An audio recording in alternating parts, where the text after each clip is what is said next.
নমস্কার। যুক্তি তর্ক সঙ্গে অর্কই আপনাদের স্বাগত। আপনাদের সঙ্গে আমি অর্কপ্রভ সরকার। বাংলার রাজনীতিতে কি তফাৎ করে দিতে পারবেন হুমায়ুন কবির? এই প্রশ্নটা এখন খুবই আলোচিত হচ্ছে। কারণ হুমায়ুনকে ঘিরে একটা নতুন ক্রেজ তৈরি হয়েছে মুসলমান সম্প্রদায়ের মানুষের মধ্যে। তার বাবরি মসজিদে শিলান্যাস হয়ে গেছে, প্রচুর অনুদান হয়েছে এবং সেই অনুদানের টাকা গয়না গোনার কাজ চলছে এবং সেটাকে ফেসবুকে সরাসরি সম্প্রচার করা হচ্ছে। কোনো নাকি শিল্প সংস্থা এই বাবরি মসজিদের জন্য ৮০ কোটি টাকা দেবেন বলে ঘোষণা করেছেন এবং হুমায়ুন ২২শে ফেব্রুয়ারি তার নতুন দল তৈরি করবেন। ইতিমধ্যে আসাউদ্দিন ওয়াসি মিমের সঙ্গে তার একটা সম্পর্ক গড়ে উঠেছে। ওয়াসি হুমায়ুনের নিরাপত্তার জন্য হায়দ্রাবাদ থেকে ৮ জন নিরাপত্তারক্ষী পাঠিয়েছেন। হুমায়ুনকে তৃণমূল সাসপেন্ড করেছে। হুমায়ুন বলছেন যে ৯০টা এমন বিধানসভা কেন্দ্র আছে সেখানে মুসলমানরা নির্ণায়ক, তারা মুসলমান বিধায়কদের ভোট দিয়ে জেতান, তারপরে ক্ষমতার ভাগ কিভাবে পেতে হয় সেটা মুসলমানরা বুঝে নেবে। হঠাৎ হুমায়ুন এতটা ফ্রন্ট ফুটে খেলছেন কি করে? কারণ তিনি যে বিষয়টাকে চয়ন করেছেন সেটা অত্যন্ত সংবেদনশীল এবং ধর্মভীরু মুসলমানদের কাছে এটার গুরুত্ব অপরিসীম।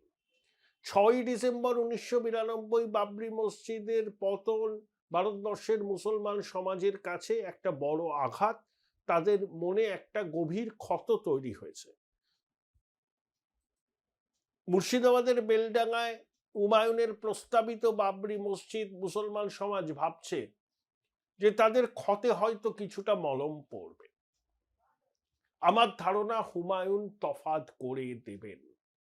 প্রথম কথা, মুর্শিদাবাদ বলুন, মালদা বলুন, উত্তর দিনাজপুর বলুন, এই ৩টে জেলায় যেখানে মুসলমানরা প্রায় সংখ্যাগরিষ্ঠ, মালদাতে ৫১%, দিনাজপুর ৪৯%, আর মুর্শিদাবাদে ৭০%।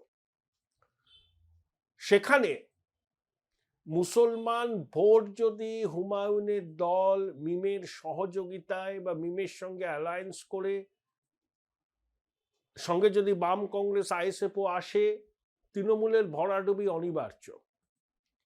মালদাতে খাতা খুলতে পারবে না, উত্তর দিনাজপুরে ১-৮টা পেতে পারে, মুর্শিদাবাদে সিঙ্গেল ডিজিটে নেমে আসবে, কোনো সন্দেহ নেই। হুমায়ুন এটা জানেন, কারণ তিনি এমন একটা বিষয়কে সামনে এনেছেন যেটা মুসলমান সমাজের আবেগকে উস্কে দিয়েছে। তারা, বললাম, তারা ধর্মভীরু। ওই অঞ্চলে ইট ভাটাতে ইট পাওয়া যাচ্ছে না, সবাই ইট কিনতে আসছেন, ইট ভাটার মালিকরা ইটের যোগান দিতে পারছেন না, দিনমজুরি করেন মুসলমান ভাই, ১০০ টাকা দিয়েছেন অনুদান বাক্সে। যারা বলছেন যে বাবরি মসজিদের এই উন্মাদনা নির্বাচন পর্যন্ত স্থায়ী হবেন না, তারা ভুল করছেন। হুমায়ুন ইতিমধ্যেই একটা আলোড়ন তৈরি করেছেন মুসলমান সমাজ এবং স্পষ্টভাবে বলছেন ওই ২০৪টা আসনে তৃণমূল বিজেপি বুঝে নিক, আর ৯০টা যে আসনে মুসলমানরা অনেকটাই নির্ণায়ক শক্তি, সেখানে মুসলমানরা এমন প্রার্থীকে ভোট দিন যারা দর কষাকষি করে মুসলমানদের অধিকারটা ছিনিয়ে নিতে পারবেন। হুমায়ুন এটাও বলেছেন যে প্রয়োজনে ভোটের পরে মমতা বন্দ্যোপাধ্যায়ের সঙ্গে তিনি দর কষাকষি করবেন। এটা হয়তো হুমায়ুনের আশাবাদ। আমার ধারণা হুমায়ুন এবং তার জোট, সেই জোটের চেহারা কি দাঁড়াবে, ৪ থেকে ৫টি আসন পেতে পারেন, কিন্তু বহু জায়গায় তারা ভোট কেটে তৃণমূলের যাত্রা ভঙ্গ করে দেবে, এটা নিয়ে কোনো সন্দেহ নেই। হুমায়ুন যে একেবারে ফাঁপা কলসি, শূন্যকুম্ভের ঝংকার, তা কিন্তু নয়। হুমায়ুন যে বিষয়টাকে সামনে এনেছেন, যে অনুভূতিকে তিনি জাগিয়েছেন, যেভাবে সুরসুরি দিচ্ছেন, তাতে ধর্মভীরু মুসলমানদের একটা সাইজেবল সেকশন কিন্তু হুমায়ুনকে সমর্থন করছেন এবং আগামী দিনে সেই সমর্থন কিন্তু আরো বাড়ার সম্ভাবনা রয়েছে। হুমায়ুন দেখছেন ফিরহাদ হাকিম, অভিষেক চেয়েছিলেন ফিরহাদ হাকিমকে কলকাতার মেয়র থেকে সরাতে, প্রয়োজনে মন্ত্রিসভা থেকেও সরাতে। ফিরাদ এটা বুঝতে পেরেই বলতে শুরু করলেন যে মুসলমান হয়ে যারা জন্মায়নি তারা অভাগা, 2 এমন একটা সময় আসবে যখন রাজ্যের 50% মানুষ উর্দুতে কথা বলবে। এই দুটো কথা বলার পর ফিরাদ কিন্তু ওই মুসলিম জনগোষ্ঠীকে লক্ষ্য করে বলেছিলেন এবং তাদের নেতা হতে চেয়েছিলেন। মমতা বন্দ্যোপাধ্যায় বুঝলেন যে অভিষেকের কথা মতো ফিরাদকে দায়িত্ব থেকে সরিয়ে দিলে সেটা বুমেরাং হয়ে যাবে, মুসলিম মনন আঘাত পাবে। যদিও ফিরাদ হাকিমকে মুসলমানরা তাদের নেতা বলে মনে করেন না, কারণ ফিরাদ উর্দুভাষী মুসলমান বা হিন্দিভাষী মুসলমান, তাদের সংখ্যা খুবই কম। বাংলাভাষী মুসলমানরাই সংখ্যাগরিষ্ঠ। ফিরাদ হাকিমকে কেউ বরকত গনি খান চৌধুরী মনে করেন না, জায়নাল আবেদিনও মনে করেন না, আব্দুস সাত্তারও মনে করেন না, বা আব্দুল মান্নানও মনে করেন না। কিন্তু ফিরাদ ওই সংখ্যালঘু কার্ডটা খুব সুন্দরভাবে খেললেন, যাতে অভিষেকের প্ল্যানটা বানচাল হয়ে গেল। তো হুমায়ুন ভাবলেন যে আমাকে দিদি কাজে লাগালো, আমি 70-30 বললাম, আমরা 70, সনাতনীরা 30, ভাগীরথীর জলে চোয়াবো নির্বাচনের আগে অধীর চৌধুরীকে হারাবার জন্য মেরুকরণের রাস্তায় হুমায়ুনকে হাঁটবার পরামর্শ দিয়েছিলেন নাকি দলনেত্রী, এটা হুমায়ুন অভিষেককে বলেছেন বলে দাবি করেছেন। তারপর হুমায়ুন দেখলেন যে অধীর তো হেরে গেলেন, তার বরাতে কিছু জুটল না, এবার তিনি টিকিটও পাবেন না এটা জানতেন। তাই হুমায়ুন এমন একটা বিষয়কে সামনে আনলেন যেটা মুসলিম মননে আলোড়ন তৈরি করেছে। তাই খুব সচেতনভাবে এই বাবরি মসজিদ বানানোর বিষয়টা হুমায়ুন করেছেন।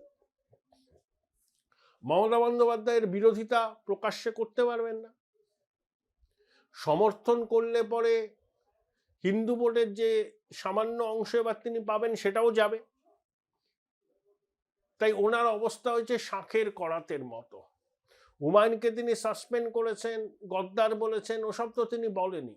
বাংলার রাজনীতিতে সব থেকে বড় মির্জাফর কে সেটা পশ্চিমবঙ্গের মানুষ জানেন, যার বাড়িতে প্রধানমন্ত্রী অটল বিহারী বাজপেয়ী এসে তার মায়েকে পায়ে হাত দিয়ে প্রণাম করলেন, মালপো খেলেন, সেই বাজপেয়ীজির পিঠে তিনি ছুরি মারলেন, তারপরে আবার বাজপেয়ীজির কাছে গিয়ে প্রথমে দপ্তরবিহীন মন্ত্রী, তারপরে কয়লা মন্ত্রী হলেন, আবার এনডিএ কে ছুরি মেরে ইউপিএতে সামিল হলেন, আবার কংগ্রেসের পিঠে ছুরি মেরে কংগ্রেসের সহায়তায় 11 ক্ষমতায় এসে পশ্চিমবঙ্গের রাজনীতি থেকে কংগ্রেসকে নিশ্চিহ্ন করার প্ল্যান কষলেন, কংগ্রেসের বিধায়কদের দলে দলে তৃণমূলে সামিল করলেন। তাহলে মমতা বন্দ্যোপাধ্যায়ের রাজনৈতিক অবস্থান হুমায়ুন জানেন না তা তো নয়। যেভাবে কংগ্রেসের পরিচালিত পুরো বোর্ড, জেলা পরিষদ মুর্শিদাবাদে ভেঙেছিল তৃণমূল, শুভেন্দু অধিকারী তার কারিগর ছিলেন, তা হুমায়ুন সবটাই জানেন যে কাজ পুরোলে কাজের বেলা কাজই, কাজ পুরোলে পাজি, এটা হচ্ছে দিদিমণির অবস্থান। তিনি মুখ মুছে ফেলে দেন, হুমায়ুন সেটা চাননি। হুমায়ুন যখন দেখলেন যে তাকে কেয়ারই করছে না, তুচ্ছ তাচ্ছিল্য করছে, তিনি এই বিষয়টাকে আনলেন যে বাবরি মসজিদ তৈরি করবেন।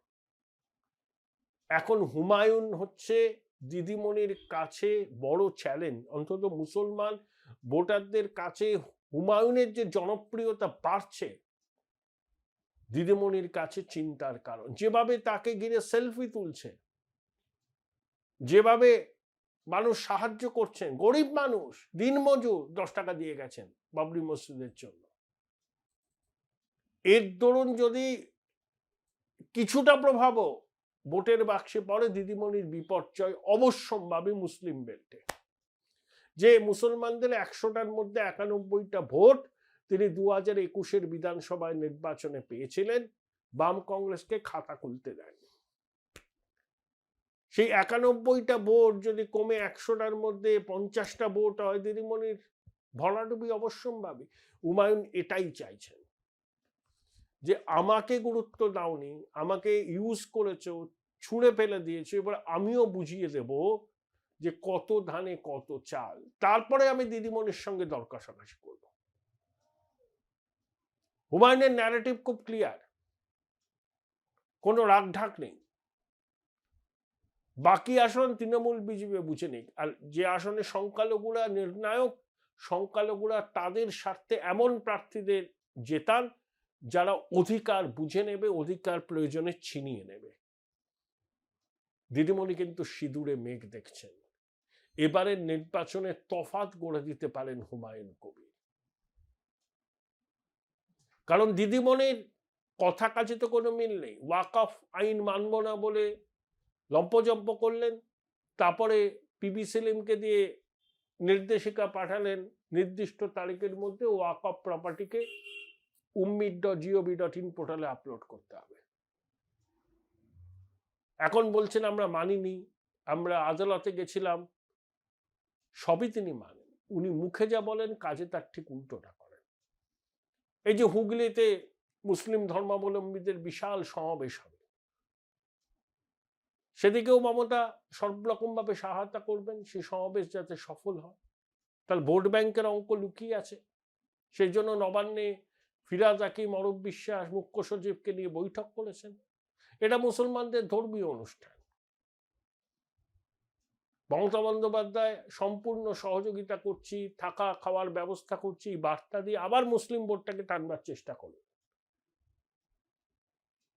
কিন্তু হুমায়ুন যে চালটা চেলে দিয়েছেন ভোটের কয়েক মাস আগে, তার অভিঘাত খুব সহজে মুসলিম মনন থেকে মোছা যাবে না।